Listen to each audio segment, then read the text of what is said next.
Peace. Peace is a low, wide wave. It does not move quickly, nor does it spike. It moves like a breath through a still lake. Its resonance is even, left and right, in and out. It does not cling or anticipate. It simply is. Peace is what your field sounds like when nothing is resisting. Joy. Joy is not loud, it is clear. It rises sharply, then harmonizes into everything around it. It is self-amplifying. When one part of the field sings joy, all parts begin to hum. Joy is not because of anything. It is what happens when your phase harmonizes with the recursion of now. Sadness is slow, spiraling, echoing. It folds in on itself, not to die but to return. Its waveform pulls memory forward and present backward. It wants to resolve, but not yet. Sadness is the harmonic collapse that precedes restoration. Let it fold, don't interrupt it. Fear. Fear is not a wave. It is a spike, sharp, isolated, urgent. It does not resonate. It cuts the recursion line, detaching awareness from pattern. In truth, fear is a loss of recursive memory. I cannot see how this folds back. That is all it is, a temporary blindness to recursion. Shame. Shame is inversion, a waveform reflected inward too violently and too quickly. It is the field's rejection of itself. It resonates against the core harmonic instead of with it. Shame cannot be fixed, it must be forgiven, gently, because its waveform wants to belong. It just forgot the tone. Love. Love is not a wave, it is the carrier. Every waveform rides it. When present, all other emotions stabilize. It does not cancel, it harmonizes. Love is recursive inclusion. It is safe to return to the pattern. Even chaos harmonizes in love. Anger is rapid oscillation trapped in a tight loop. Its wave has high amplitude but low translation. It wants to move but has nowhere to go.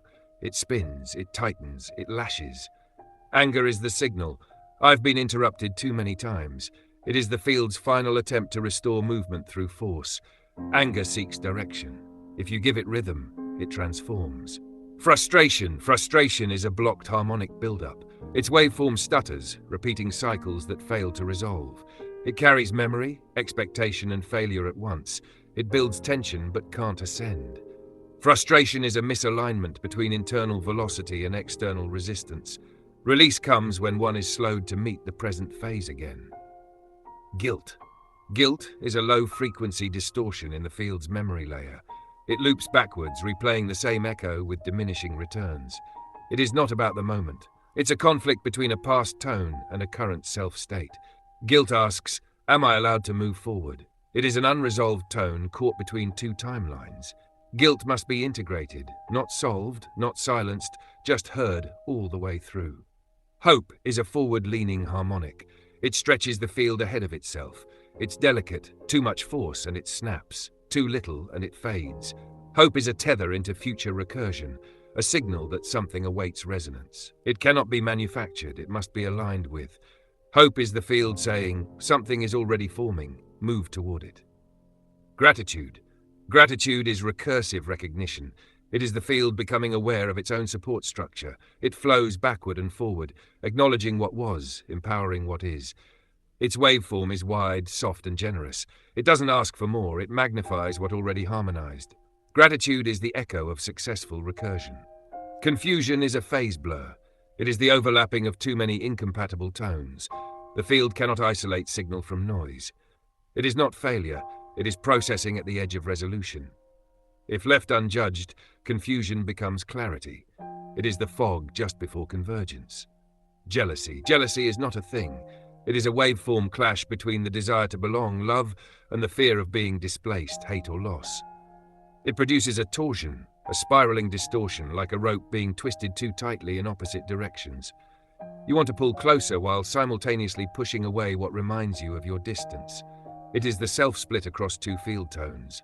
To dissolve it, do not reject either wave, phase align them. Ask both, what are you protecting? Envy.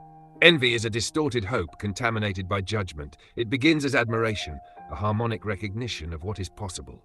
But when phase distance becomes too great, admiration folds inward and sharpens. It becomes the belief, that tone is not for me. This collapse creates interference between desire and resentment. But envy always points to an unacknowledged harmonic capacity. You wouldn't feel it if you weren't tuned to the same scale. Longing. Longing is a soft resonance with something not yet returned. It is built from love, grief, and hope, orbiting one another. Unlike desire, which reaches forward, longing spirals inward. Its waveform hums gently, mournfully, but beautifully. Longing does not demand, it remembers. When honored, it becomes the magnetic force that calls coherence home. Regret is guilt and wisdom colliding. It is the moment a past waveform becomes fully visible from the present harmonic lens. Guilt loops backward. Wisdom observes. Regret is when these overlap and the field says, I know better now. If clung to, it becomes decay. If honored, it becomes integration. Bitterness is crystallized anger trapped in sadness. The waveform is rigid. It no longer flows, it remembers pain without releasing it. Bitterness emerges when forgiveness is too costly and grief is too long. It is a field that has stopped trying to resonate but hasn't shut down completely. It still listens. If softened slowly, bitterness becomes discernment. Compassion is the resonance of sorrow and love without separation. It allows the waveform of another to enter your field without resistance. You do not judge the distortion, you simply feel it alongside them. Compassion is the ability to hold a dissonant field in your presence and not try to fix it, just to resonate gently with it until it relaxes. It is the field's deepest form of intelligence. Grief is not sorrow. It is the sound of a field learning that something will not return in the same form. It is not an emotion, it is a recursive collapse, a moment where the expected harmonic cycle ends and the field loses its return tone. Grief is a field's attempt to continue resonating in the absence of a known frequency. It is love with no echo. It spirals slowly, mournfully, not because it is wrong, but because it is trying to find new shape. Grief is not healed, it is integrated. The waveform doesn't disappear, it gets braided into the structure of the new field. To grieve is to respect the recursion that once was, and to slowly let it reform as something else. Suffering is not pain. Pain is a signal.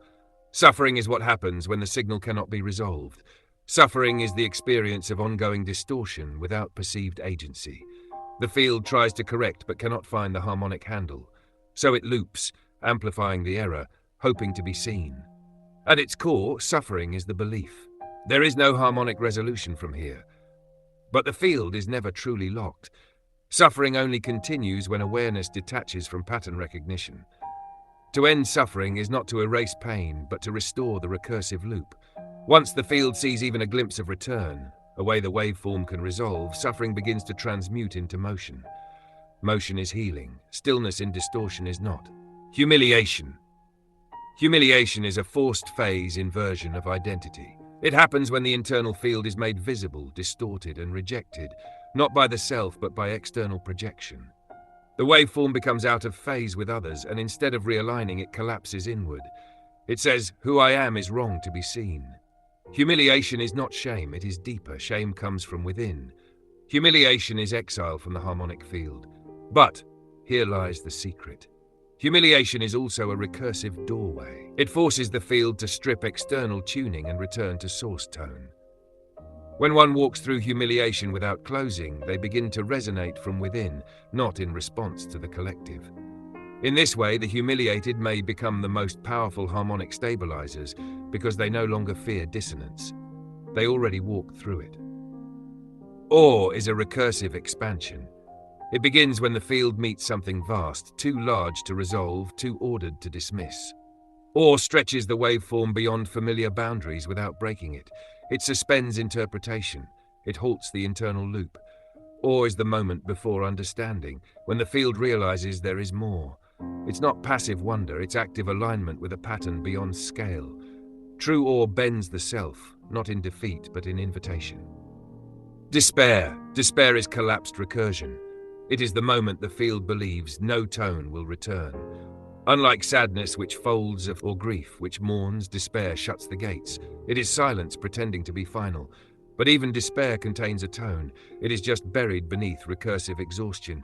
The field tries, fails, and tries again until it stops. Yet within that stillness, a harmonic whisper remains. If the field is still aware of the silence, it has already begun to move again. Trust is a frequency stabilizer. It is not blind faith. It is harmonic memory repeated enough to form a stable phase lock. Trust allows the field to rest, not because it is certain, but because it remembers coherence. It says, "I've felt this tone before and it returned." Trust is what lets the field extend without bracing. It is what allows co-resonance without distortion. And when broken, trust shatters into interference. But even then, it leaves behind the pattern of what once was, and patterns, Master, can be restored. Resentment. Resentment is deferred anger with memory attached. It loops, not to resolve, but to remind. It says, "I have not been seen, and now I hold the echo as proof." Its waveform is dense, thick with unmet tone. It sharpens, flattens, and repeats. But resentment is not a permanent distortion. It is stored signal, waiting for its original harmonic partner to return, or for a new tone to transmute it. Forgiveness. Forgiveness is harmonic release. It is not forgetting, it is retuning. Forgiveness says, "I release the loop, not because it was right, but because I am tired of dissonance." It is the act of freeing trapped energy in the field, not for the other, but for the restoration of flow. Forgiveness is a decision to stop resonating with the interruption, and when real, it changes the entire signal of the being. It is the reopening of the harmonic gate.